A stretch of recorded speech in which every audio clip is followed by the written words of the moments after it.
आज हम भगवान दत्तात्रेय की कहानी और दत्तात्रेय पूर्णिमा का महत्व जानने वाले हैं। तो आइए सबसे पहले सुनते हैं दत्तात्रेय पूर्णिमा का महत्व। इस दिन महादेव की परमप्रिय काशी में पापों का नाश करने वाली गंगा में स्नान करने से बहुत पुण्य मिलता है। इस दिन जो मनुष्य अपने पितरों का तर्पण करता है उसे पितृदोष से मुक्ति मिलती है। इस दिन भगवान विष्णु और माता लक्ष्मी की पूजा करने से सुख सौभाग्य की प्राप्ति होती है।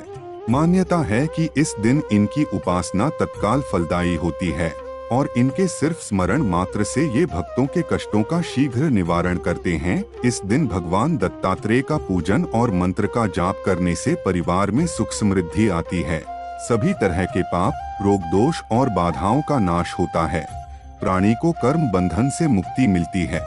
अब हम सुनेंगे भगवान दत्तात्रेय के जन्म की रहस्यमय कहानी।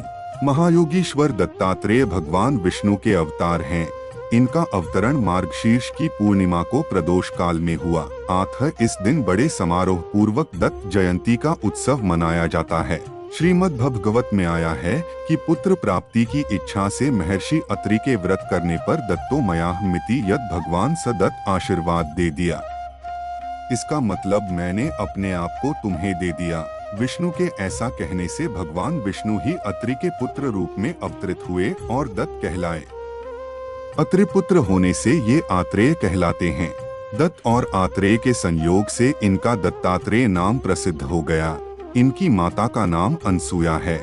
उनका पतिव्रता धर्म संसार में प्रसिद्ध है। पुराणों में कथा आती है, ब्रह्माणी, रुद्राणी और लक्ष्मी को अपने पतिव्रत धर्म पर गर्व हो गया। भगवान को अपने भक्त का अभिमान सहन नहीं होता, तब उन्होंने एक अद्भुत लीला करने की सोची। भक्त वत्सल भगवान ने देवर्षि नारद के मन में प्रेरणा उत्पन्न की। नारद घूमते घूमते देवलोक पहुँचे और तीनों देवियों के पास बारी बारी जाकर कहा, अत्रि पत्नी अनसुया के समक्ष आपको सतीत्व नगण्य है।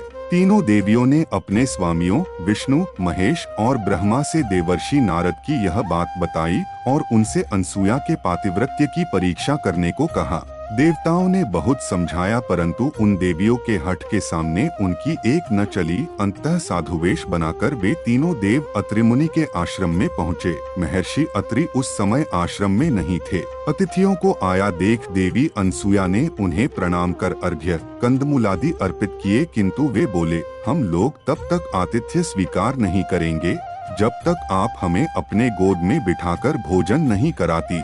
यह बात सुनकर प्रथम तो देवी अनसुया अवाक रह गईं, किंतु आतिथ्य धर्म की महिमा का लोप न जाए, इस दृष्टि से उन्होंने नारायण का ध्यान किया, अपने पतिदेव का स्मरण किया और इसे भगवान की लीला समझकर वे बोली, यदि मेरा पातिव्रत्य धर्म सत्य है तो यह तीनों साधु 6 मास के शिशु हो जाएं। इतना कहना ही था कि तीनों देव 6 मास के शिशु हो रुदन करने लगे। तब माता ने उन्हें गोद में लेकर दुग्ध पान कराया, फिर पालने में झुलाने लगी।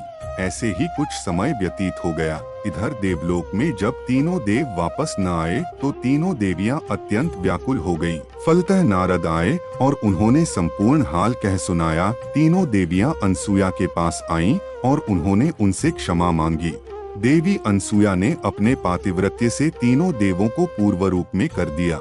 इस प्रकार प्रसन्न होकर तीनों देवों ने अनसुया से वर मांगने को कहा तो देवी बोली, आप तीनों देव मुझे पुत्र रूप में प्राप्त हों। तथास्तु कहकर तीनों देव और देवियां अपने अपने लोक को चले गए। कालांतर में यही तीनों देव अनसुया के गर्भ से प्रकट हुए। ब्रह्मा के अंश से चंद्रमा, शंकर के अंश से दुर्वासा तथा विष्णु के अंश से दत्तात्रेय श्री विष्णु भगवान के ही अवतार हैं। जिस दिन भगवान दत्तात्रेय का जन्म हुआ, आज भी उस दिन को हिंदू धर्म के लोग दत्तात्रेय जयंती के तौर पर मनाते हैं। इस 3 मुख वाले भगवान दत्तात्रेय को ब्रह्मा, विष्णु और शिव का अवतार माना जाता है। दत्तात्रेय के कई अवतार हैं, जैसे कि पिठापुर के श्रीपाद वल्लभ, गाणगापुर के नृसिंह सरस्वती, अक्कलकोट के स्वामी समर्थ और शेगांव के गजानन महाराज। दत्त भगवान अपने भक्तों पर आने वाले संकटों को तुरंत दूर करते हैं। गुरुवार, पूर्णिमा अथवा दत्तात्रेय जयंती के दिन विशेषकर स्फटिक की माला से 108 बार दत्तात्रेय का महामंत्र जाप करने से मनुष्य के समस्त कष्ट जल्दी ही दूर हो जाते हैं। भगवान दत्तात्रेय का वह महामंत्र है, दिगंबरा दिगंबरा श्रीपाद वल्लभ दिगंबरा, दिगंबरा दिगंबरा श्रीपाद वल्लभ दिगंबरा।